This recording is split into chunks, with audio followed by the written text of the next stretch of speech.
6229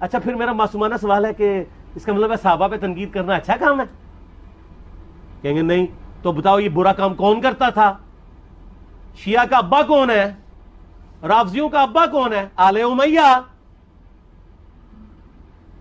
تو لہذا شیعہ نو میں کہنا کہ تسی شیخین کے اوپر بکواس اور تبرہ کرنے کی بجائے نا آپ لوگوں کو حقائق بتائیں کہ ٹوٹی کمند کہاں. یہ سب مجرمین آل امیہ ہے، اور یہ آل امیہ اور بنو ہاشم کی لڑائیاں نبی اسلام کی بعثت سے پہلے چل رہی تھی، صدیوں سے چل رہی تھی. وہ تو پھر اللہ نے بنو ہاشم کو نبوت کے لیے چنا تو ان کو یہ پھر جیلسی ہضم نہیں ہوئی، وہ چیز آگے چلتی رہی. خیر چھوڑ دیں، ایک تلخ ٹاپک ہے. صلاۃ بر محمد و آل محمد. اللہم صلی علی محمد و علی آل محمد. ٹھیک ہوگا.